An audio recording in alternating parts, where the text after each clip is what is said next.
Hi, good morning, everyone. Welcome. It's good to see you in person and those who are joining us on the live stream. Just give it 1 second and then we'll get started.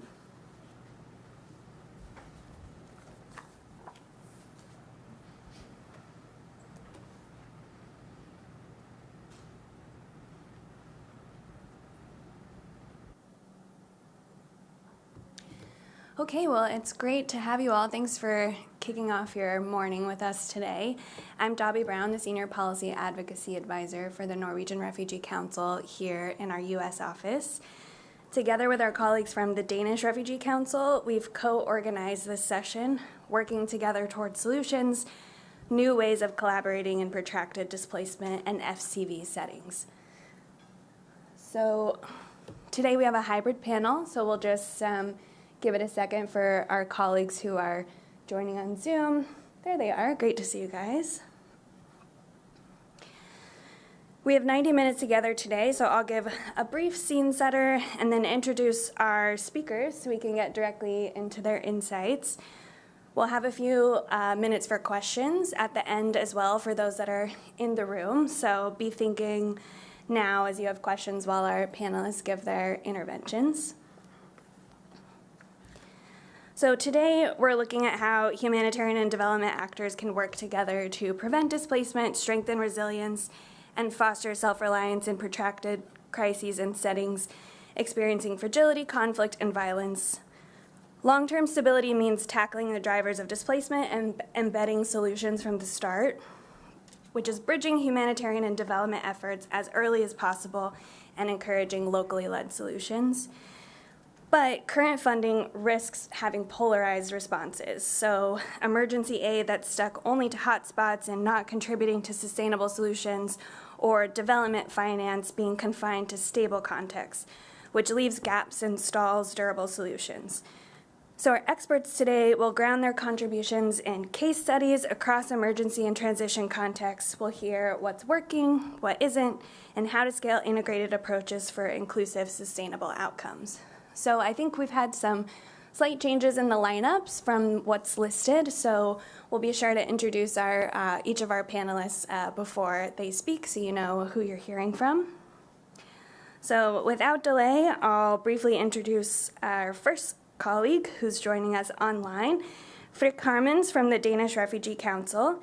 He leads a community-led solutions project in central Darfur, Sudan, one of the few initiatives advancing early solutions to displacement in areas not under control of a recognized government.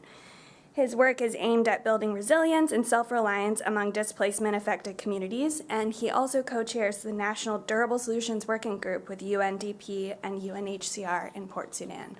So for our opening, each panelist will have 5 minutes. We'll have a little back and forth, and then we'll open it up for questions. So Frikk, over to you to share more about your work on solutions from the start and the contributions you're already making to long-term systems building.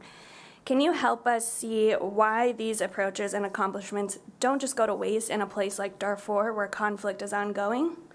Over to you for your 5 minutes. Thank you very much, and good morning, everybody. Actually, it's a question I get a lot when I try to explain what we're doing in Darfur is why do you waste your money working on solutions and programs in Darfur? Conflict can break out at any point over there, right? And that's partially true, but I think we can safely argue that there's very good argumentations for the opposite as well. Darfur has a very long history of tribal tensions, of violence and conflict. And the displacement context is very challenging because of this. There's active displacement on the one hand, because of ongoing clashes. There's also displaced communities that have been displaced for many decades from previous conflicts. And in other areas, we're even seeing returns where people are returning to their place of origin. And on top of that, since 2023, in Darfur, the Rapid Support Forces control the majority of Darfur, but the government also controls areas still, and third parties also control other parts of Darfur. So that shows you how volatile the situation is and how unpredictable that is. But I think it's a misperception, and that would be my first response to your question. It's a misperception that there's no opportunities for supporting solutions to displacement in Darfur and other conflict-affected regions in Sudan, for that matter. On the contrary, there's a lot of examples of programs promoting self-reliance and solutions-based programs in Darfur. And the key for effectively implementing such projects is community engagement and utilizing existing community structures. Because military command at the local level might change or may change in the future. But those community structures and community leaders, they've often remained in place for decades and arguably play an even more important role than the military leaders in the field. One example that we've seen ourselves is when RSF took over one of the localities where we work, where one of our bases is in central Darfur. The first thing they did was they took out the local sheikh and they took him off power. That immediately led to a lot of riots and people opposing the new RSF leadership. And in no time, RSF overturned their decision, realizing this sheikh played a key role in the local environment, and they put him back in power, and stability returned to the locality immediately. It's a very simple example, but it shows how well respected some of these community structures and community leaders are, and that they play a key role in trying to implement successful solutions interventions where military powers might change. And I think secondly, those existing community structures, they have to be strengthened. In a lot of these areas, there is very active so-called peace and reconciliation committees that are capable and willing to support self-reliance and early solutions programs across the board. And these two have existed pre-conflict for decades, and they include community leaders from all across the board. And strengthening these structures and improving their capabilities through training and provision of means offers a great potential to mitigate future potential conflicts, while also building the community's own capacity to mitigate these tensions and feed resilience programs. And I think this is where the crucial peace-building element of promoting solutions comes in. And I think one example that we can give from that is that one of the localities where we work in central Darfur, it lies on the verge between it's situated between two key capitals in Darfur, two key state capitals. Two state capitals, pardon me, controlled by RSF, but the middle road in between is controlled by a third party, the SLA. For 2 years since the start of the current conflict, that road has not been used. Trucks were not able to pass. No trade has come from Chad through that road to other parts of Darfur, severely limiting markets, livelihoods, possibilities, limiting access to services. And the local Peace and Reconciliation Committee knocked on our door and said, we are missing the opportunities and the capabilities to respond to this issue. And we realized that this road fulfills a crucial element of promoting these livelihoods and access to services. So we agreed that together with the communities, we would provide peace-building trainings and improve their capacities through conflict mediation trainings.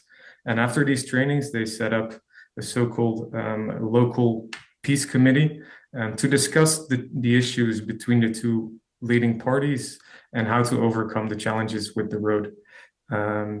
2 weeks later, the road reopened after 2 years of being closed. And now we see all of a sudden markets are flourishing again.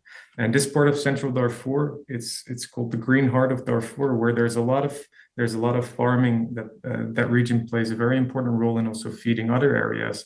And we're seeing that the community itself is now capable of also taking on a more active role in promoting solutions, because there's more livelihoods opportunities now in the market. And at the same time, there is more, the farmers are able to reach the markets, and the foods and goods are able to reach the people that need it most. And I think the final argument, that's my last argument, is that also the community members themselves, they are very capable and willing to participate in these kind of solutions interventions. And in fact, promoting that community engagement can really boost early solutions opportunities. What we have done in a couple of localities in central Darfur is setting up so-called community consultation sessions and local durable solutions working groups, where local communities are able to share concerns and opportunities with NGOs, and then NGOs can try and link that with funding opportunities, for example. And one of the examples that we have worked on together with the local communities is that we are rehabilitating, or we have rehabilitated, one of the key access roads and key bridges that's actually linking certain parts of the community to a food distribution center.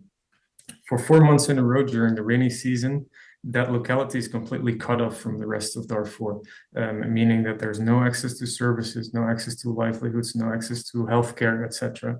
But DRC did not have the funds for any intervention, nor did the community. So what we did is try to come up with a joint approach where each community leader was in charge of making sure that its community members contributed in some fashion to the development of the activity. One community delivered the sand, one community delivered the stones. There was an engineer providing the technical guidance, and DRC tried to also pay part of those, pay part of the salaries of the people eventually building the road. And within 3 months, that bridge was rehabilitated, and local community members were able to access the food distribution center again. And I think, and then I'll stop.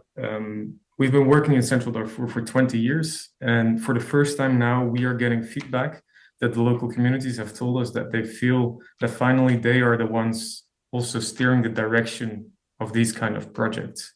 And I think for a project aimed at building self-reliance and community resilience, that is most likely the best complement that you can get. And I think that shows that the opportunities are actually there also in an area like Darfur. Thank you. Thanks, Frick, for those opening remarks. I think, you really highlighted how the political landscape is really incredibly complex in Sudan with the number of different parties involved, but the role of local community leaders and also engaging communities themselves, how that can be so effective. Would love to hear more about how you ensure a countrywide approach to solutions to displacement when there's so much fragmentation, and what the role of civil society is in those contexts. I think Sudan has a really rich history of civil society engagement. The emergency response rooms were also nominated for a Nobel Peace Prize again this year. So I'd love to hear, your reflections on the role of civil society. Yeah, thank you. Yeah, you're absolutely right. It's actually sensitive on both the national level and the local level. And I think the answer on both levels is the very community focus that you highlight. And the challenge there is that for us as humanitarian organizations, you have to make sure that you keep your humanitarian principles high at all times, and make sure that all the different parties understand your humanitarian motivations and limitations. And at the national level, what this practically means is that when we're setting up these consultation groups in Darfur, that I make sure I explain that this is not a decision against the Sudanese government. Likewise, if we're operating under Sudanese government-controlled areas, we have to explain to RSF that that's not an activity against RSF's principles or against whatever RSF stands for. And I think as long as we explain that this is based on the needs of people, we are capable of successfully implementing solutions programs. And in fairness, that is also a key advantage that we have as INGOs compared to other international organizations who might depend more on their diplomatic ties, that we are able to go to those places. We are able to have discussions with these leaders at the local level. Because at the local level, it's equally challenging. These sensitivities exist too. You have the different arm bearers who might want to influence your programming, and that's what you want to avoid at all costs. And that's a balance we have to strike on a daily basis. Because they are powerful. You need them for your security, for the security of the people. And without their support, your operational space will be very small. But at the same time, you have to make sure they don't influence your programming. And I think the way we are structuring it now through those community consultations and showing also to the arm bearers that whatever we're doing is based on what the communities themselves have indicated they need and they want. In that way, we have also maintained the support from the local military authorities, I'd say. And in practice, engaging with them like that from an early stage, it works well enough, at least for now, to get their support or at least their understanding for the activities we're implementing. Excellent. Thanks so much for really sharing with us your on-the-ground perspective from Sudan and what solutions from the start can look like, even in a context where there's ongoing hostilities that's highly constrained, working in non-government controlled areas. We really appreciate you joining us. And we're going to sort of stay with that theme, but transition to looking at a transitional context, Iraq, where emergency response, recovery, and development have evolved over the last decade, and humanitarian needs also remain alongside those development needs. So I'm going to turn to another panelist that we have joining us online, Angelita Carreta, the Regional Director for the Middle East and North Africa at Norwegian Refugee Council, where she oversees operations across Iraq, Jordan, Lebanon, Palestine, Syria, and Yemen, and brings a broad regional lens to what works across different operational contexts. So, Angelita, it's great to have you. Would love to hear your reflections on how integrated approaches are playing out in a context like Iraq. We'd love to hear more about area-based programming and municipal service recovery, livelihood, social protection linkages, and collaboration with government and development partners. What do you see? What's working? What are the gaps? And what does it take to sustain momentum in a transition context? Thank you. Thank you so much for giving me this opportunity to talk about the work on solutions to displacement that we do in Iraq, as well as in a wide range of other contexts, both as a direct service provider as well as an enabler. Iraq can be seen as a sort of a prototypical case where even in the absence of active emergency response, definitely is not Darfur or Sudan at the moment, but displacement persists. And Iraq is also emblematic for me of where development actors should step in as humanitarian action winds down, but have not yet stepped in enough. I have never worked directly in Iraq, but at the height of the military campaigns against ISIS, I was working in Syria, where I met hundreds of Iraqi refugees. And I used to regularly go in and out of Iraq, crossing IDP camp after IDP camp during those years. Iraq had about 6 million of its people displaced between 2014 and 2017. In the following years, many returned, but those returns were not always fully sustainable. While many of the 1 million people still displaced today may not need substantial aid, some still face obstacles to durable solutions and are unable to make decisions freely about their own future. Many remain in limbo because essential enablers such as physical safety, livelihoods, or legal civil documentation, crucial to unlocking other services, are still inaccessible. But let me tell you a bit more about what NRC has been doing in Iraq over the past 10 years, where we've been investing in piloting and scaling up innovative and integrated solutions that support displaced people become safer and more self-reliant. Starting with the initial response to the 2014 mass displacement, NRC scaled up life-saving support in northern and central Iraq, including shelter wash activities, education access for displaced children, legal assistance, and multi-purpose cash, delivering therefore first-line assistance to millions displaced. But as displacement moved into a protracted phase and with some returns happening, NRC started shifting the response from emergency relief to recovery and to contributing to durable solutions, supporting people to rebuild lives in their areas of origin or of long-term displacement. In doing so, we focused on community-based approaches, linking household-level support with community and municipal recovery efforts.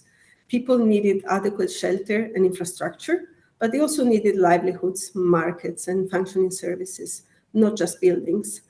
Crucially, NRC began advocating for solutions to be embedded in government and municipal plans, and where needed, supported through developmental funding. In the following years, with funding from KfW and other development donors, NRC rolled out a multi-sector response targeting barriers faced by returnees, combining household support such as cash livelihoods and shelter repairs with systems engagement, so involving, for example, local duty bearers in managing cases, community mediation, service restoration, aiming to move communities along a reintegration pathway. A defining feature of this phase was NRC's investment in youth livelihoods and agribusiness. Young people received not only the skills training, but also access to inputs, resources, and networks that enabled them to move into farming and agribusiness. The aim, shift youth from aid dependency to become active contributors in the local economy. For displaced families, this meant agriculture meant income, food security, and most of all, dignity. For host communities, youth engagement reduced tensions and supported recovery. And for development and government actors, agricultural value chains emerged as sectors with real potential for growth and stability.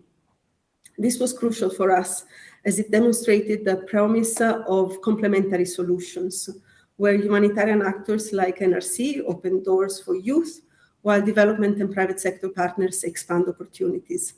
By investing in skills and market connections, displaced youth became agents of recovery, not just beneficiaries of aid. As humanitarian needs evolve and national systems assume greater responsibility, NRC is gradually evolving and heading towards a phase out from direct implementation. But we will continue to fund locally led peace building and service projects through the NRC-managed NAPNI Building for Peace facility. Through this, we facilitate local solutions that foster social cohesion and trust within communities' recovery. And as I wind down, I want to highlight the fact that Iraq shows that unless people are connected to larger systems, solutions cannot be durable. The significant structural changes that prevent people from rebuilding their lives cannot be addressed by humanitarian actors alone, neither in Iraq nor in Darfur or in other contexts. These changes require the long-term commitment of government and development actors. And finishing, joint action and handover between the humanitarian and development sectors is essential to both pioneer and sustain support for solutions in contexts like Iraq. Unfortunately, this has not yet happened at scale, and it is crucial that opportunities for durable recovery are not missed in this transition phase. Thank you. Thanks, Angelita.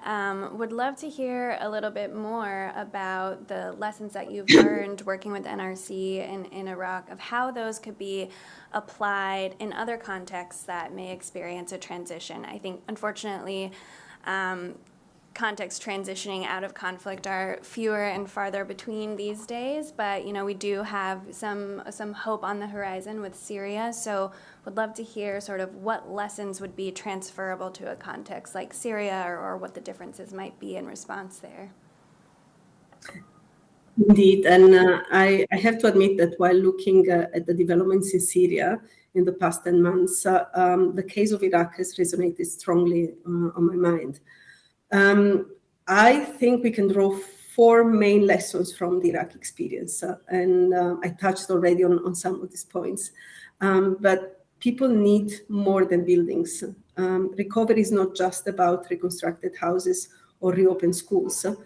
For integration of IDPs and returnees, communities need functioning systems, health centers with staff and supplies, schools with teachers and materials, and services that restore dignity and stability.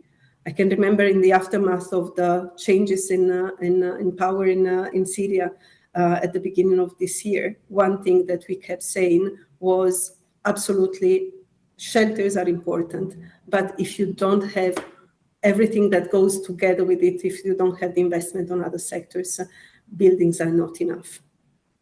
Secondly, and you hinted at it at the beginning, we have seen that area-based integrated approaches work. We have seen it over and over again in Iraq, and we're seeing it now in Syria, for example, in Afes, where we work also together with DRC. Planning for communities rather than individuals allows us to link shelter, education, legal aid, and livelihoods so that families not only return but sustain themselves. This integrated response also strengthens social cohesion in areas where services are overstretched. Thirdly, I would say legal aid, housing, land and property rights, and protection are fundamental. Access to legal civil documentation and housing, land and property rights determines whether returns are safe and dignified, particularly for those facing stigma and exclusion. And finally, durable solutions depend on systems.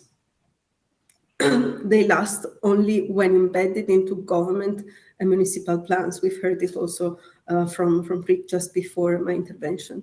But these need to be backed by development financing and implemented with local actors at the core. Aligning humanitarian and development timelines is complex, but deliberate dialogue makes it possible. Unfortunately, as I was saying, I have not seen enough of that, neither in the context of Iraq nor of Syria. And actually, as a fifth recommendation, building on this last one, is the importance of shifting to an enabling role. While international NGOs as NRC play a crucial role in moments of crisis, and next always to local responders, it is important that they find, and we find, an alternative footprint in the transition, one that increasingly enables national and local actors. Thank you. Thanks so much, Angelita. I'd like to stay in Syria because we're lucky to have an expert here with us in the room. So Hazem Rahawi is an independent expert on Syria and a leader in humanitarian coordination. He was formerly the interim NGO director in Gaziantep and a longstanding chair of the Interaction Syria Working Group here in DC, in addition to senior roles at the Syrian American Medical Society and the White Helmets. So Hazem, we just discuss a little bit opening on Syria, but the political changes over the last year have really created opportunities for a new approach, for space to support recovery, reconstruction, and governance, alongside the longstanding humanitarian response, which we know humanitarian needs are also ongoing. Can you speak to the role development should play in a post-conflict transition context like Syria, and also what are the policy and operational barriers that exist to undertake this work? Thank you so much, Debbie, and thank you all and thank NRC for inviting me. I agree with everything Angelita was talking about, because Syria at the moment, we are going through a transitional time. We have been in a humanitarian crisis for the past 14 years, doing a lot of a humanitarian response, and then the regime collapsed in 11 days. That was a very shocking moment for all of us, a joyful moment, but at the same time, it's created for us a new phase that we needed to work on. So moving from conflict to development, we are seeing now it's moving slowly, but we are moving in a very, very careful steps. And it requires from the international community, from the regional countries, from Syria itself, as a government, people, and civil society, a very, very careful steps that needs to be taken in all of this. The past 14 years have been a country, we talk about a country that has been immersed in a humanitarian conflict where the humanitarian needs were very high, and to move into that, to that space of development requires a lot of fitting movement as we move ahead. One thing that we have asked the development, and we are in constant discussion about all of that, is to rely on the work that has been done with the humanitarian workers. The relationship that was built between international humanitarian community and the local organizations have been an important step for us as we move ahead. A lot of reports, a lot of data that have been accumulated over the years that could create that basis to build up. One thing that I can say at the moment is that the discussions are still moving. We are still in assessment phase where a government is still building up. They're taking a lot of our colleagues from the civil society to build up their human resources, which is needed, but at the same time, we need also to continue the work of a humanitarian response as we move ahead. The thing about Syria is that we have been, for the longest time, for the past 14 years at least, divided into different contexts that require different approaches, and that must be put in mind as we move ahead. The thing is that northwest of Syria has a lot of IDPs over the years. We don't expect them to move very quickly back to their homes because their homes are still destroyed. Northeast of Syria, a better structured governance has been going there, but still to be reintegrated into a holistic approach of Syria will take also time. And then a centralized system in Damascus that has been corrupt and decimated over years and years of dictatorship.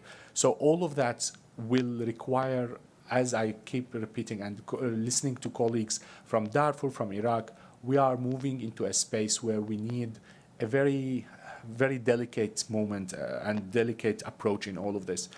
The government itself now is rebuilding the systems, which is taking a lot of time. We're dealing with a lot of remnants from the Assad regime and the corruption that was in the system, but at the same time, we want them and we are pushing on them on the role of civil society. So to what Angelita was saying about the building of the systems, it's very much needed, but at the same time, we want the civil society to cement the approach and we build up. So the work needs to be done top down and from the bottom up.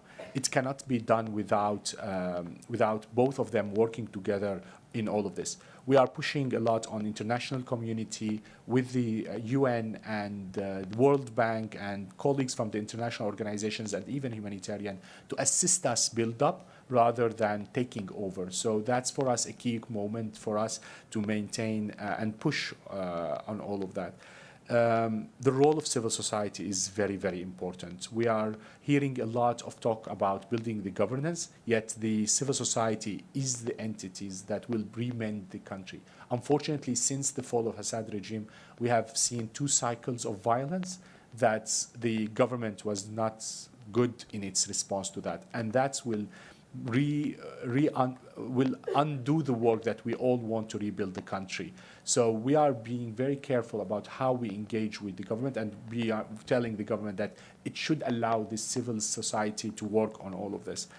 And in the end, we have also the return of displaced people and refugees on our mind.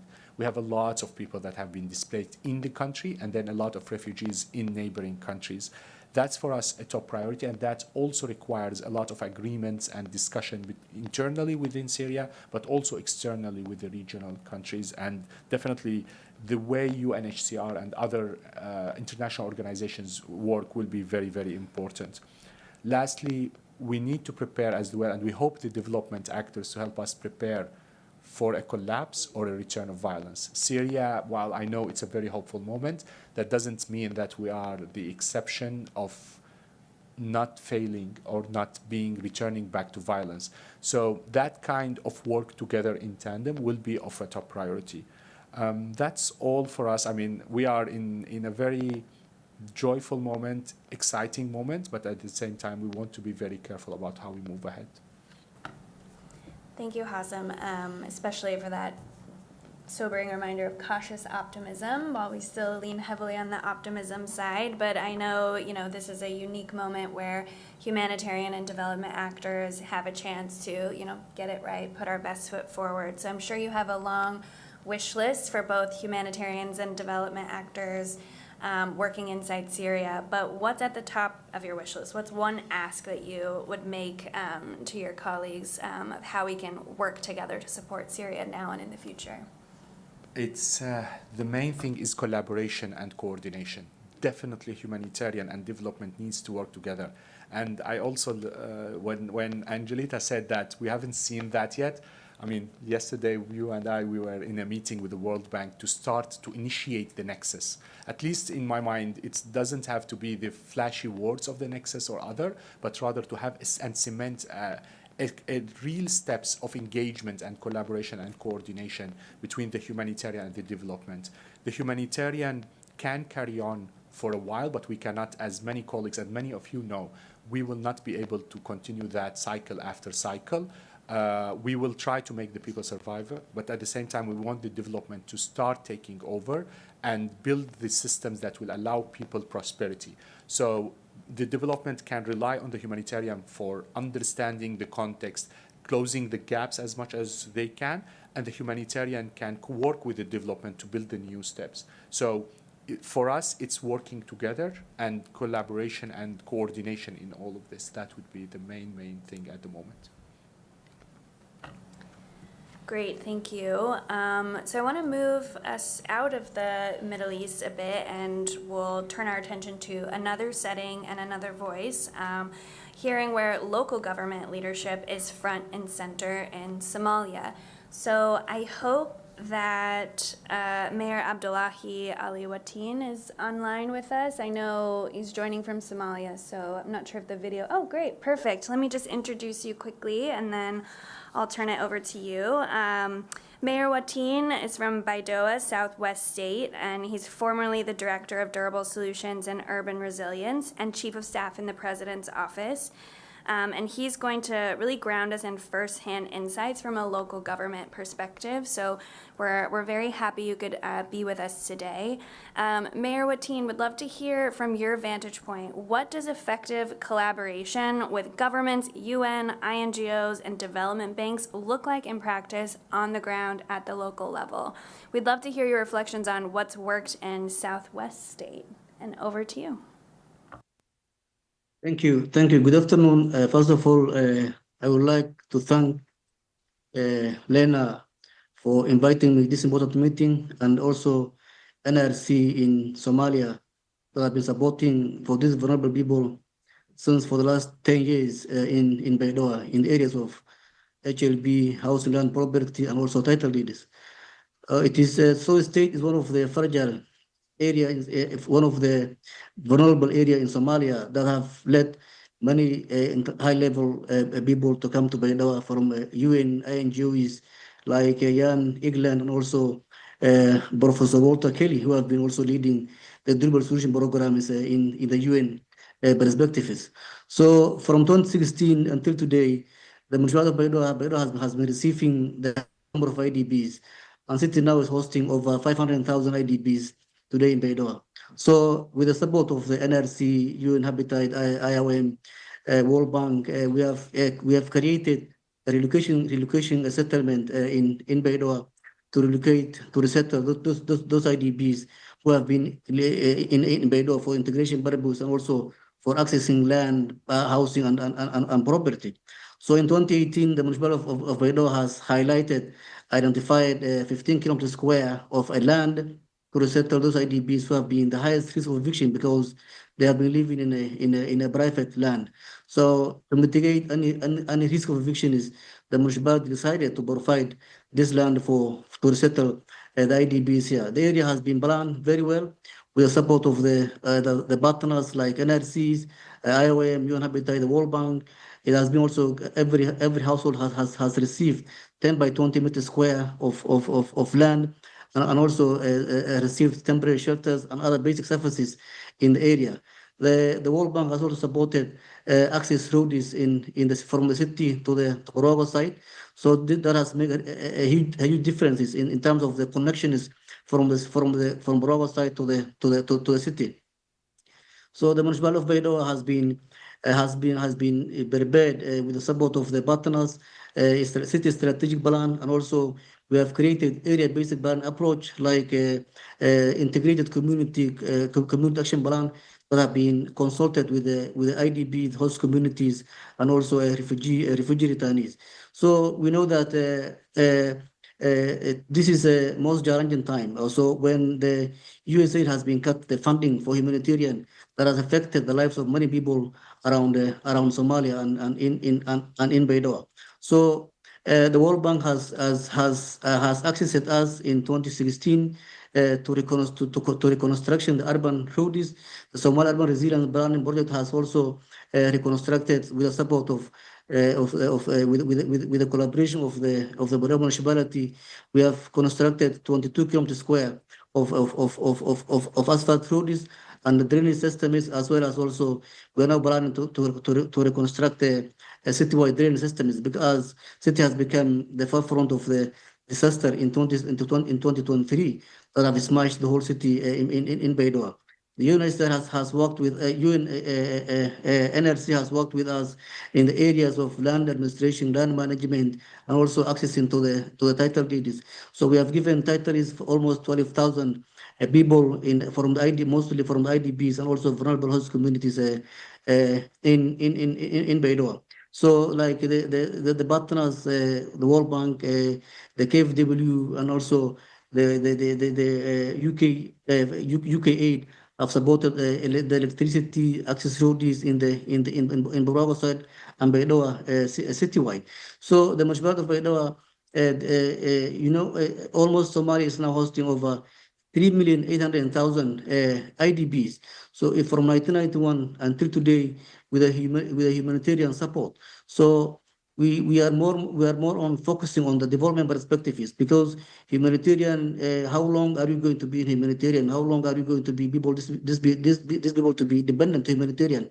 So in our area is our pastoral area, which has been the main food supply hub, food security hub in Somalia. So we are looking for, with engagement of the World Bank and other partners, we are looking for sustainable solutions for the protracted IDBs as well as also an urban solution is in the future. So the areas of we have built a social cohesion among the IDBs, among the host communities. We have created integration among the IDBs and the host communities. So there is also always in the areas of IDBs accessing land have also been improved very much. So the USAID have cut the funding, and we know that there was no. The government the Somalia has been fragile. We know that the World Bank has taken a very risk to engage urban cities in Somalia. 6 urban cities in Somalia that has made a huge differences in the area of urban infrastructures that has improved the economics and also the job creation for IDBs in the areas. But the most challenging area is also housing. Is also one of the Mashbat has provided land. We have provided title deeds, but the most challenge is also one of the areas is also housing. There is no permanent housing for the IDBs. So we are looking for how IDBs also could get sustainable housing in areas. We are also improving rural and urban linkages, and while these people are also migrating from rural areas, how we can create surfaces in the rural areas is also very important, like satellite villages in Baidoa. In the area of climate change and disaster risk management is also another important. We have made our self-organized early warning systems in Baidoa to engage the community at the grassroots level, which we believe that it can also mitigate future risks in Baidoa. So there's a need on more funding on development perspectives, on development side. There is a need on more funding for cooperation between the humanitarian and also the development partners to create a very conducive environment and also to create exit strategy for the IDBs, being on IDBs, and also to remain a self-reliance in the future. I would like to thank NRC. They are working with us in the areas of HLB, in the areas of title deeds, in the area of airing messages to the citizens of Baidoa to know that how title deeds are very important. So IDBs and also the host community are equally accessing in the title deeds. They're supporting resilience programs like BRICS projects that have been supported in Baidoa, in satellite villages in Baidoa and inside Baidoa, which has made huge differences for these people who have been remaining here. So my conclusion is, how can we create a sustainable solution in urban areas?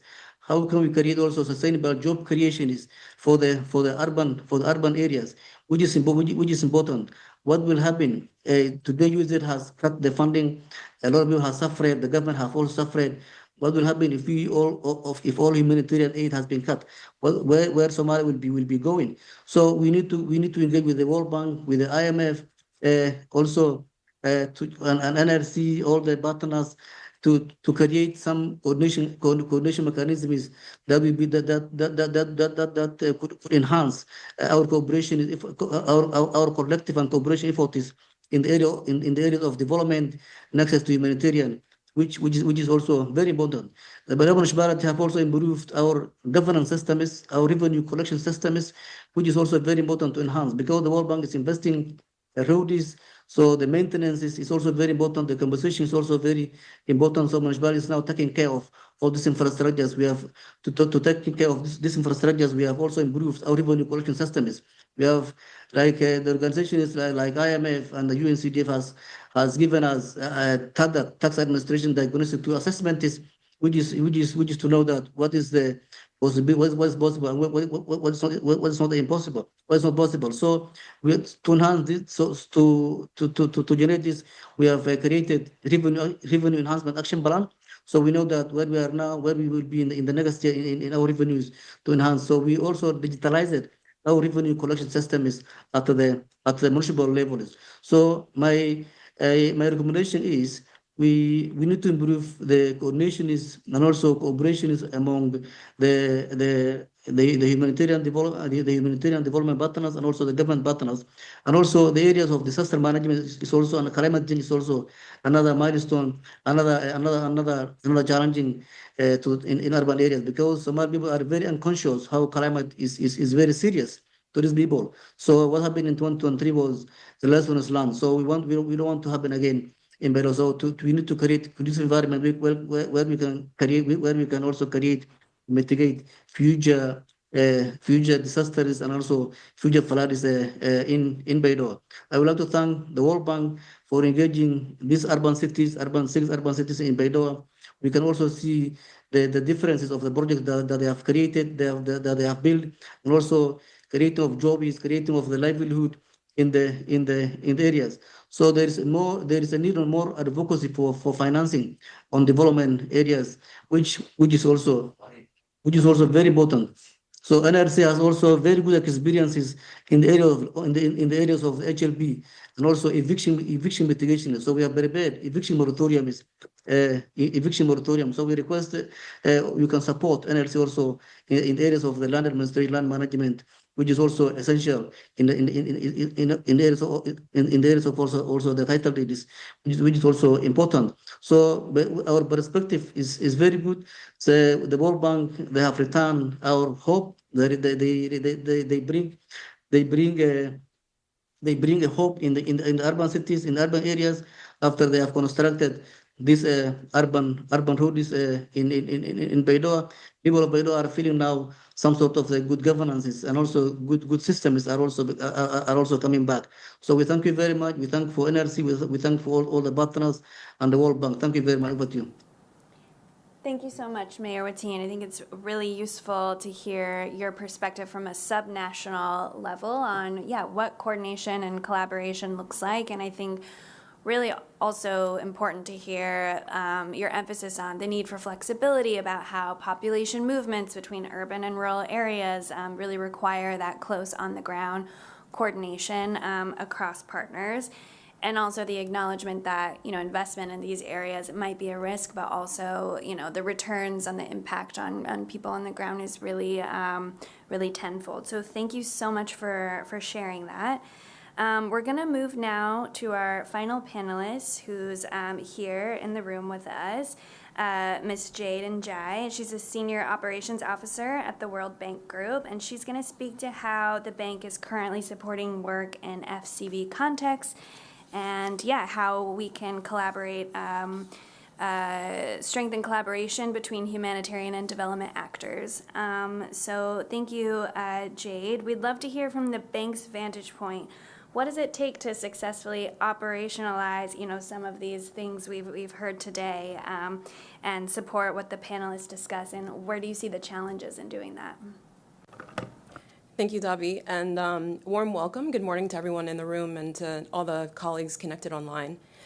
So I think to highlight the main challenge that we're facing today is the financing system for forced displacement is under strain. So we're being asked to do more while the numbers of forcibly displaced people are rising with less financing. And so I think this really gives an imperative for us to work better together, to be more efficient, to be more collaborative, and to be innovative in our approaches to how we're partnering. So I think we've moved past, or I hope we've moved past this idea that coordination is just about sequencing, that it starts off with humanitarian actors doing early interventions, life-saving support, and then development actors come in and think through the medium to long-term perspective. But actually, as the title of this panel suggests, is actually about working together from the start and trying to work around a shared vision from the start. And I think here we can focus on our comparative strengths. I think for development actors, it's really around the convening power, around the policy dialogue, bringing in government institutions and financing, and the medium to longer term perspectives. And then the strengths of humanitarian partners of providing rapid life-saving support and often access to territory, among other things. So relating to your question of what it really takes to operationalize the humanitarian development partnership, I think 4 points that I wanted to make here where I think we can be doing better. So firstly is around early government engagement and leadership. Secondly is around shared diagnostics and data. Thirdly is focusing on economic opportunities and self-reliance. And fourthly is innovating and preparing better through the use of technology, things like AI and predictive technologies. So on the first point related to early engagement and leadership, one key learning from the window for host communities and refugees, and this is the bank's financing window supporting IDA countries that are hosting large numbers of refugees, is that early government engagement really is critical on the onset of a crisis. And this is because governments retain responsibility for delivery and fiscal planning. And so this allows external assistance to flow through national systems rather than parallel ones. So really early government engagement is absolutely critical. And then when we talk about government engagement, that's not necessarily restricted to central government. It means also working with local government authorities who are often on the front lines of a crisis. We have a number of projects that are supporting municipal governments, that are supporting district level governments in responding to crises. And then third point on this is that, and speaking more broadly to FCV context beyond just forced displacement, is that we're often working in situations where there isn't necessarily a recognized government in place. And this presents obvious challenges for working together. So how do we work in situations like that? And I can give an example of Yemen, where we work through third-party implementation, where it's still possible to actually maintain partnerships with local entities, so that when a country does reach a recovery phase, you have a foundation to build from. On the second point related to shared diagnostics and data, and I think Hazem mentioned this, the need to have data and also to collaborate and coordinate better. I think one of the challenges that we face on the onset of the crisis is that you have many different actors. They all want to collect the same data. They all want to do the same surveys. We're seeing this right now with the returns in Syria. And we're often doing some similar analytical work. So can we be better at actually coordinating and sharing that data rather than duplicating? And I think we can learn from approaches like the World Bank UNHCR Joint Data Center, which is bringing together both the humanitarian and development lens for approaches that actually work in operationalizing this nexus, and also building the capacity of government to eventually take on and lead this data. On the third point, focusing on economic opportunities and self-reliance, I think this is going to be increasingly critical, as I mentioned, as funding is increasingly constrained. And I think we need to work better together by focusing on what truly lasts. And I think firstly, in refugee context, what's critical really is the policy environment. So freedom of movement, right to work, access to markets, and building these things early in conversations at the onset of a forced displacement crisis is critical, so that these foundations are put in place for refugees to be able to access economic opportunities. And then in terms of focusing collectively on what truly works, I think there's been a lot of evidence now on self-reliance approaches.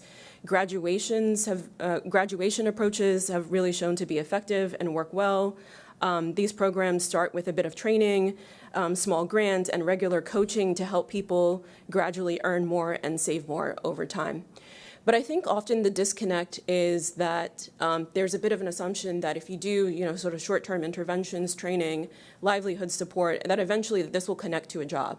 And I think that's often where the disconnect is between short-term approaches and longer-term, more sustainable economic opportunities.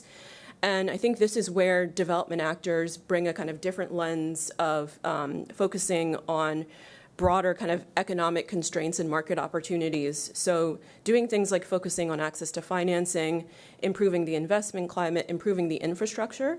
I think that's where collaboration between humanitarian and development actors matters most, is connecting kind of the short term with the longer term, more structural economic interventions. And then lastly, I think where we can be more innovative and better leverage technology to help us act earlier is the bank is piloting the use of AI and predictive modeling to help governments anticipate and prepare for displacement inflows. I think this could potentially help us all be better prepared through early warning and readiness planning. And it could allow humanitarian actors and development actors to deploy financing and resources faster and more effectively. So yeah, I mean, in a nutshell, what it takes to operationalize the collaboration, I think it takes a shared vision from the start. I think it takes sustained and early government leadership, joint evidence building, joint analysis, a focus on economic opportunities and self-reliance, as well as the ability to leverage innovative technologies. Thank you, Jade. Really, really insightful. And I would love to just ask if you can share, from the perspective of your team, how the anticipated fragility strategy refresh might factor into supporting these collaborative strategies across humanitarian and development actors.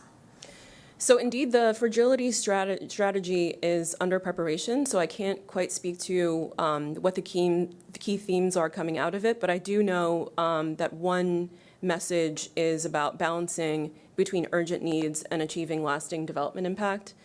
And I think that's exactly what we're discussing today. And it's clear that this balance can't be achieved by one actor alone. It has to be achieved through genuine collaboration.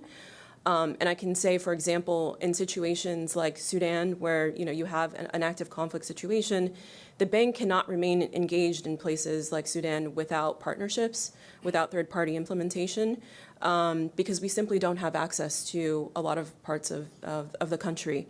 And we don't have the ability to deploy this kind of rapid support. So we definitely need partnerships and actors bringing complementary strengths to a shared vision. So I really see this issue of balancing urgent needs and lasting development impact as inherently an issue about partnership and how we collaborate better together in FCV. Thank you. Okay, thanks so much to the panel for those opening remarks. Now we're good on time, so we're going to move to audience questions, so be thinking as you have them. We have about 20 minutes for that, so also I'm a one-woman show, so I will be running these mics. So I'll probably take a batch of questions and then we can turn to the panel. So for audience members that do have a question, if you could just introduce yourself at the beginning so we know who you are and what your affiliation is, and then feel free to direct your questions to a specific panel member, or if not, I can do that as well. But all right, let's see those hands for those of you that have questions.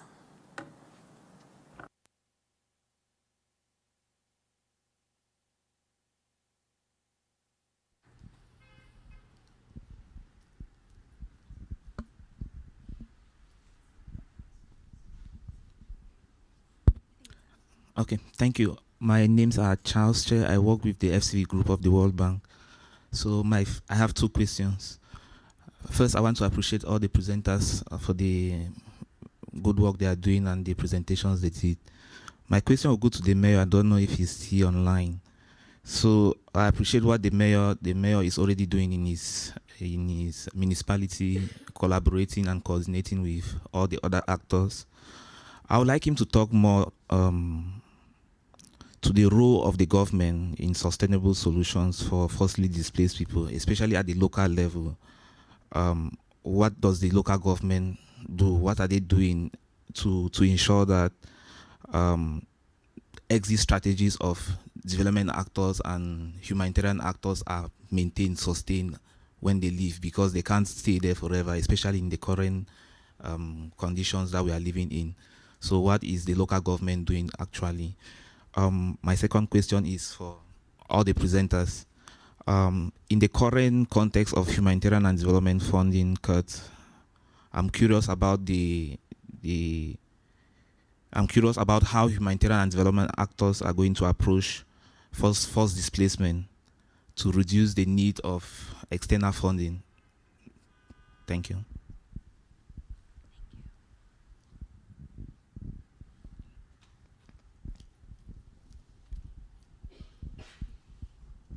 Thank you. Good morning. My name is Dr. Huzaifi Sakhadudban from Chad. I am the Director of Cooperation and Institutional Partnerships at the Ministry of Youth. I think there is a point that I would like to highlight here regarding the issue of integration of refugees. I think the crisis we have actually in Sudan is very important to be resolved. And Chad is one of the countries that welcome more than 2 million refugees, and most of them are youth. In Chad, we have, at the Ministry of Youth, we have our own realities. We have realities that tackle, the issue of unemployment and education and all these stuffs. And suddenly we have received more than 2 million of almost same communities with same realities, adding to our realities. Now the situation is becoming more fragile.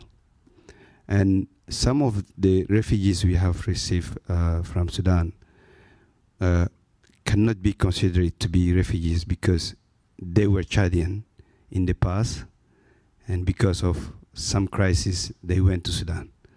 So from the beginning of the crisis in Sudan, they just left Sudan and then came back to Chad after almost 4 or 5 decades.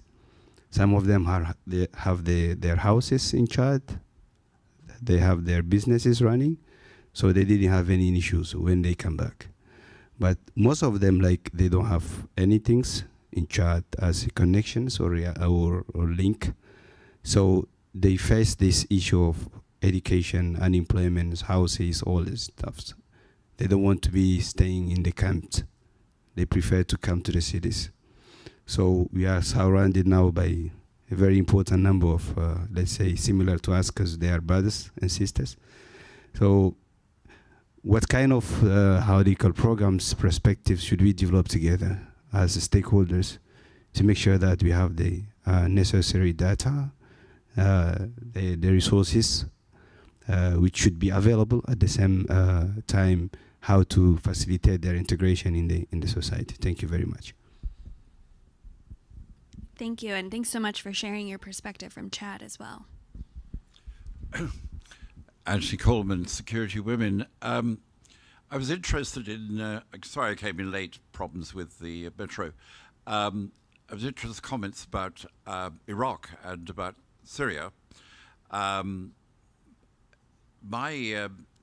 was interesting, particularly, I think, point 3 in Iraq was about the need for legal title and to be able to have a legal system that was accountable to local people. To what extent is the World Bank or any of the organizations involved in building the local police service and the local justice service? I'm particularly interested, given the name of my NGO, Security Women, about the involvement of women. My only involvement as the Minister of Northern Ireland, where we had to, as part of the Northern Ireland Peace Agreement, move the Royal Ulster Constabulary out and the Northern Ireland Police Service in we did that within a year, and you could do that within, if you like, a developed country. But to what extent is the rule of law and the availability of justice part of having, if you like, a society which can be sustained after the humanitarian actors leave? Great. I see two more, and then we'll turn it back to the panel. Thank you so much. I'm Mia Tong from Independent Diplomat. I think one of the common themes across all of the interventions that you made, thank you so much, was the need for better coordination and collaboration, and I really appreciated that common thread, right? But I wanted to ask as a follow-up question to all of you in terms of do you have opinions on what you think are the main roadblocks currently, or the main barriers that are kind of constraining collaboration and coordination?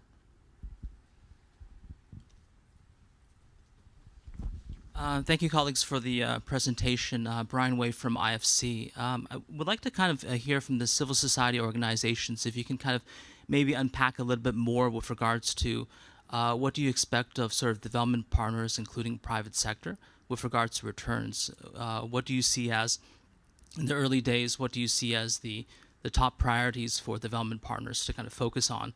Because oftentimes we say, humanitarian development partnerships, but it's oftentimes more important to also understand how and why that collaboration comes into fruition. Thanks.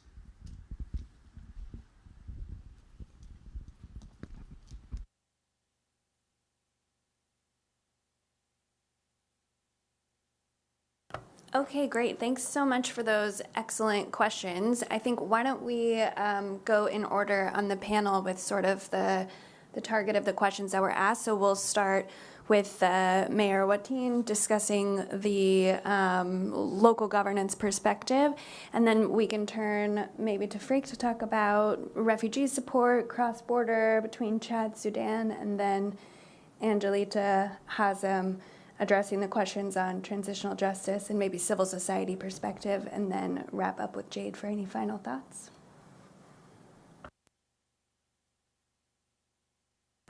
Are you still with us, Mayor? Yes. Oh, excellent. Okay. Over to you. Thank you. Thank you. Yeah. The role of the local government, the local government is the forefront of the support of the IDBs and also other citizens in Beidou. For example, when there is the road happen, we are the first respondents of the of the vulnerable people who have been displaced in Beidou. So we advocate, we mobilize the private sector, we mobilize the local communities, also we mobilize the municipal resources to support on those people who have been displaced in urban area. After that, we also coordinate all the efforts, the humanitarian partners and also development partners who are also willing to support the IDBs and also the entirety of Beidou. So we have created platforms, and also we have created coordination mechanisms. We have also created technical working groups to coordinate all efforts that happening in Beirut. And also the durable solution is also very important. Like for example, the NRC is here. They know very well local context.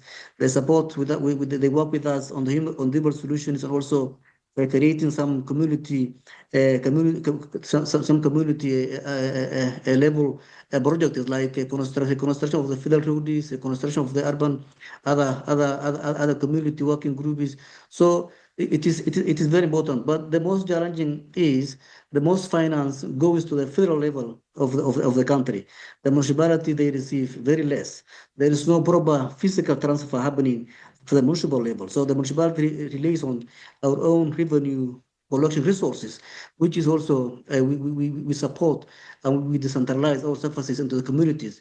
So we create a platform that community that can disseminate information is, and also propose projects, and also disseminate ideas. That is also, which is very important, that to coordinate all efforts. So all these working groups have created to minimize duplication efforts that was happening before creation of this coordination platform is and also enhance that the coordination system is at the municipal level. So for the longer term purpose, for example, Bedoa hosts over 500,000 IDPs, a lot of informal settlements happening here.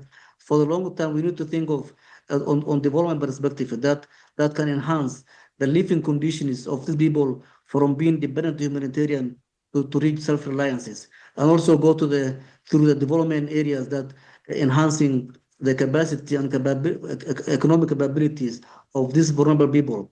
We need to invest as food security at the country. We need to invest municipal financing systems that can create a very conducive environment, and also can create enabling environment for the rest of the people in Somalia. Thank you. Thank you, Mayor. Freak, over to you for the question from our colleague from Chad, and also a reminder on the general questions for the panelists addressing forced displacement in context of resource constraints, as well as what barriers are to some of that collaboration that we discussed. So over to you. Thank you very much. Let me start with the Chad question. Indeed, I think there's no denying that Chad has taken a very large responsibility and a burden by receiving a large amount of people who are displaced from Darfur and other areas in Sudan. And I think all of the organizations working there in the local communities, we realize how big of a burden this might put on the local communities. But at the same time, I've also seen it with my own eyes. Without the way the Chadian communities welcome those displaced people, their situation would have been a lot worse. So I think there's also a lot of solidarity on the ground, which we also should not forget.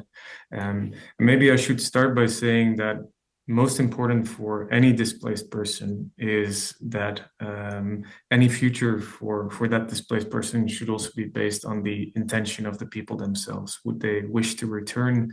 Would they wish to locally integrate? Would they wish to go to a third location? But then again, that's easier said than done, of course, because obviously there's a lot of pressure that's being put on the host communities. And that's, I think, why you need to invest in those areas of return, but also in the areas where people are currently displaced in. And that's also a difficult dynamics that we see in different parts of Sudan, and also links to the other question on forced displacement, I think, is host communities are suffering under the pressure from displaced communities, but we shouldn't forget that displaced communities are also suffering, of course. So trying to strike that balance between making sure that people who are willing to return are able to return in a safe fashion to an area that's not contaminated by landmines, etc.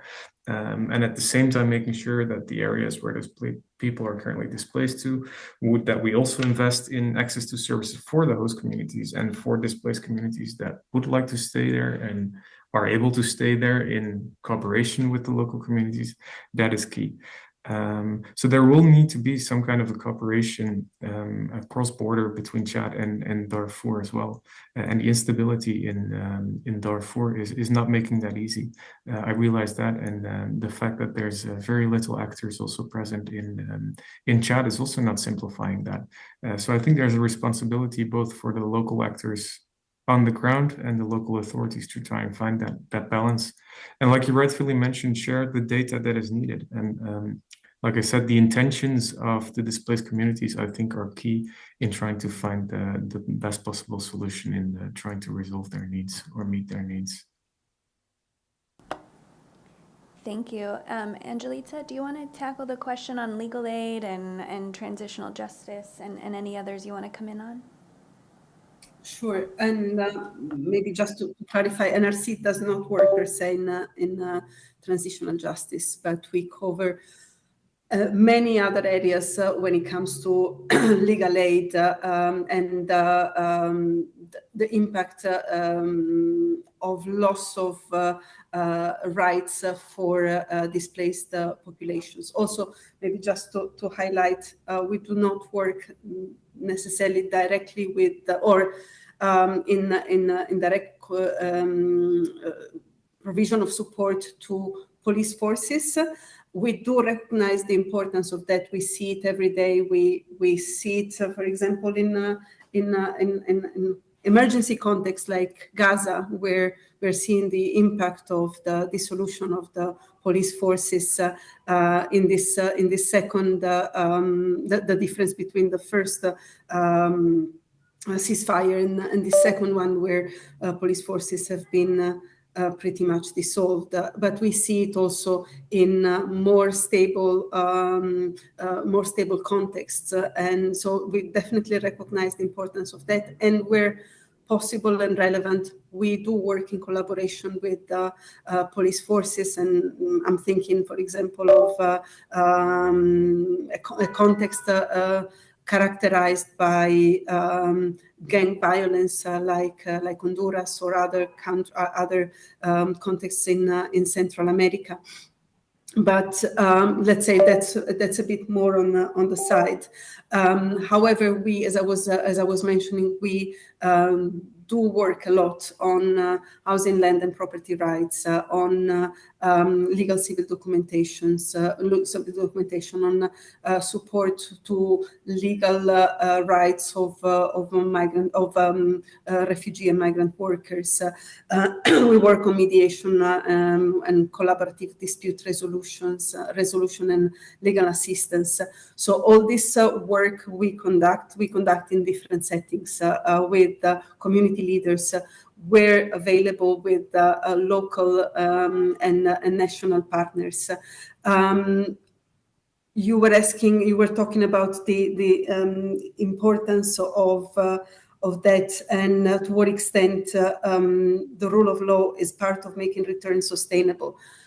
We see that every day, and my most recent field visit was in Syria, where we are seeing that the let's say the restarting, for example, of access to registers, or to local registers, is preventing sometimes, or is slowing down the potential for people to return.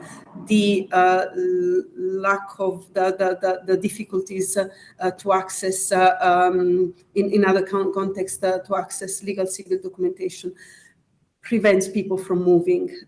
We have seen positive steps, for example, in the context of return of Syrian returnees, that the actions put in place by the new government, for example, allowing embassies in neighboring countries to release civil documentation, passports, or other forms of documentation, is helping people, is helping Syrians making the decisions and taking steps towards return.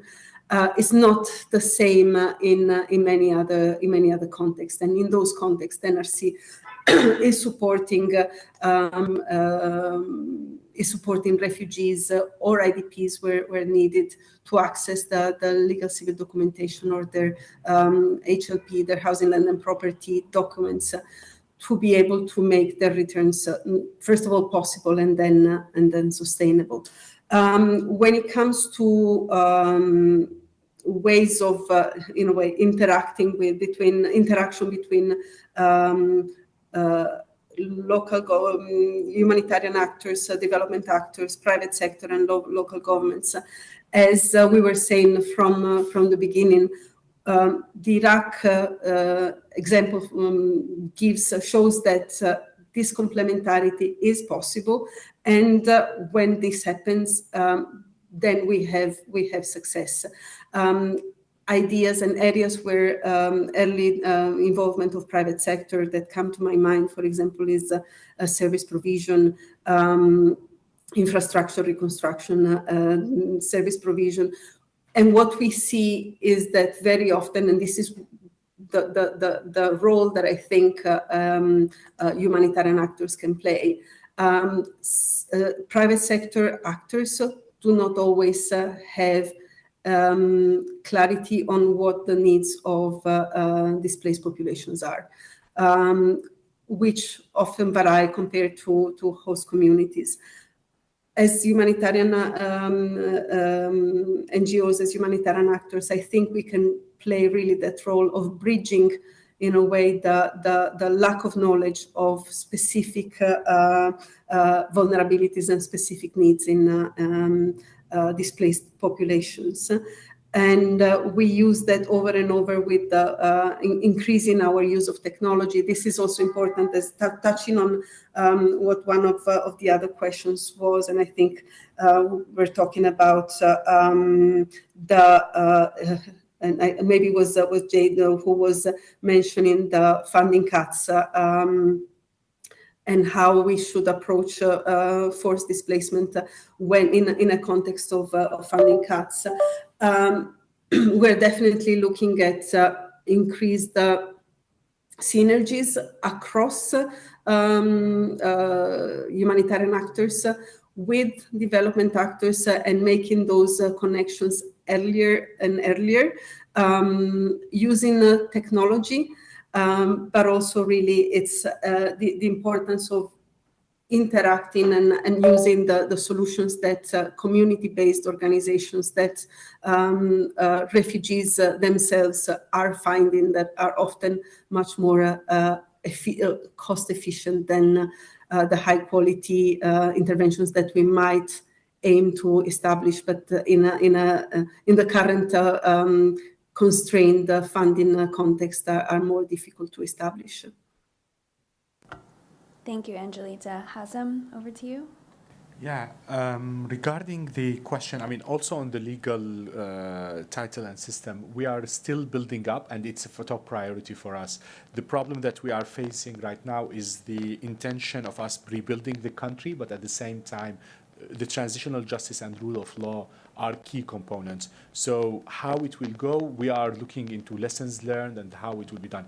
It's very complicated. It will require a lot of work and support from everyone. So that's why we asked everyone to support on all of this. But it's in our mind, and we are also putting pressure on the UN to help us in building the rule of law as a key component of whatever the UN structure will be.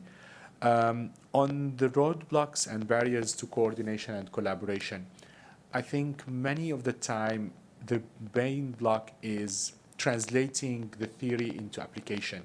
I'm from local organization. I worked all the humanitarian response in Syria with local organizations and with international organizations. The problem is that many IOs have lots of theories and ideas, but when it comes to implementation, it doesn't move as quickly as it, and it doesn't take context into consideration. So these two things, we were lucky enough to have a strong, and we built a strong civil society, and many of our colleagues have been really brilliant in doing that. So for us as Syrians in our context to take hold of this and make the IOs and the international community support us rather than dictate on us. So that's where we are at the moment. We are talking to the UN and other colleagues that you should listen to us, you should hear what we are saying, and then support us as we move ahead. Definitely we'll make mistakes, there are certain things that are wrong, but I think the most important thing is how to translate this, and that, for me, this is the biggest barrier in all of this. We struggled over 14 years to convince the world on certain ways, and we were shocked by sometimes the blocks that we were facing, but how to do that quickly will be on as a top priority for us. Thank you, Hazem. And Jade, last word to you. Yeah, maybe if I could comment quickly on Chad, because I was on a mission there 2 years ago. So Chad is one of the countries where there is the access to the window for host communities and refugees, the dedicated financing instrument. And there are a number of projects operating in Eastern Chad, I think on energy, agriculture, social protection, and a few other sectors. I mean, what I see as a kind of critical challenge with Chad is that you have a large number of people concentrated in a remote area where there aren't a lot of kind of economic linkages with the broader parts of the economy. So I think the conversation now has been around how do we enable people to move to areas where there are potentially economic opportunities. And I think it gets to some of the points that I was making around self-reliance and kind of thinking through the development actors' contribution on how do we stimulate jobs in the economy through, fostering a better investment climate, through engagement with the private sector. So I think there's a need to tackle some of the kind of broader structural constraints in Chad and creating jobs for everyone, not just for refugees, but then also the need to think through kind of also shorter, medium to term livelihoods opportunities, things in agriculture, and so on. On the roadblocks for collaboration, so I think there are a few things. So I think one is information asymmetries. I think oftentimes people don't know who to talk to, and especially with MDBs, development actors, we tend to have massive bureaucracies, and then people don't know, do I speak to the person in the country office, or do I speak to the global person that's based in Washington, D.C., or how do I actually make things happen? And I think that that's a huge barrier. So part of what actually we've been trying to do with civil society, with refugee-led organizations specifically, is educate them on how the World Bank works. Another one is, I think, the funding issue. I think sometimes there's an assumption on the part of development actors that if you're approached by civil society or a humanitarian organization, that the whole premise of the conversation is really about funding and how can you get funding from the World Bank. But I think that's not always the case. And I think, we're oftentimes thinking about how to work strategically together. So I think focusing first on the kind of strategic elements and less on the funding elements, I think could help facilitate a better communication and better collaboration. And then I think another challenge is different planning horizons. So in the bank, it takes maybe a year to get from a concept stage to a point where you're actually operationalizing a project on the ground. And in that time frame, a humanitarian actor will probably have already delivered, and is, counting how many beneficiaries are benefiting from whatever the intervention is. So I think these planning horizons sometimes make it challenging to try to collaborate together on things that, potentially need to move very, very, very quickly, and we're very, very, very slow. So yeah, I think that's a challenge, but I think it doesn't stop us from having conversations at the outset around a shared vision, because whatever you do in the short term is going to lay the foundation for what we may do in the long term. So I think just having that early conversation is helpful. Thanks, Jade, and all the panelists for those excellent answers to the great questions from the audience. All right, to wrap us up and get us out of here on time, I'm going to assign our panelists an impossible task, which is to share in one sentence or less, could be one word if you're really competitive, one last message, something you learned from another panelist, how you feel after this. So we'll go in order for your final thoughts. Freak? Thank you very much. Very challenging indeed. It will be a message for me, I think, for humanitarian actors, development actors, and donors.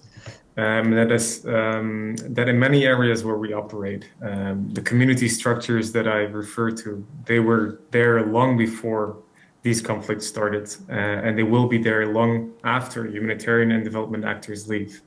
And that's what makes them such a key pillar of any successful program aimed at building solutions.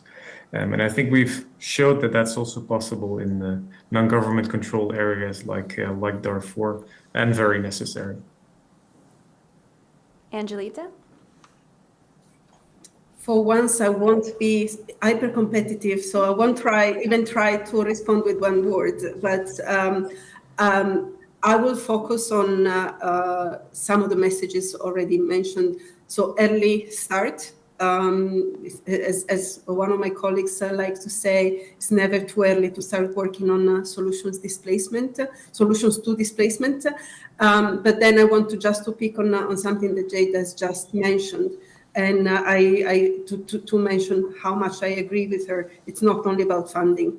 I think the access actors like the bank and other development organizations have to. The level of influence they have when it comes to changing policy is at times much greater than ours, and it benefits immensely what the people on the ground can benefit from. Thank you very much. Mara Watine?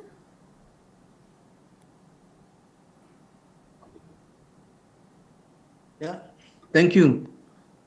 My final point is we need to think on more on innovative solutions for in urban areas because urbanization is becoming one of the key challenges in globally, and Somalia is one of the fastest urban growing areas. So we need to think, we need to come up with the innovative solutions that can support both an urban and rural urban and rural communities in the areas, and we also endorse NRC's support and commitment to work with us, and we also endorse them for any financial support that you can also provide in the future. Thank you. Thank you, Hazem. For me, Syria is the newest income country for this humanitarian development space, and definitely we want the support, the lessons learned, the all commitment from everyone to help us build the country. And Jade. Yeah, I mean, I'm hopeful that the title of the session wasn't about bridging the humanitarian development divide, right? It's about the nuances of actually how do we work together and when do we start working together? And I think it's clearly happening from some of the examples of the other panelists. It's just more about how do we do it more systematically, how do we do it more innovatively, and how do we do it better? Well, a huge thanks to all of our panelists for joining really from around the world and you know, bringing this message here, and to all of you for joining us in person and those on the live stream. Wishing you a good rest of the day of meetings here at the Civil Society Policy Forum. And yeah, we'll see you soon. Take care. Thank you. Bye-bye. Thank you very much. Bye-bye. Recording stopped.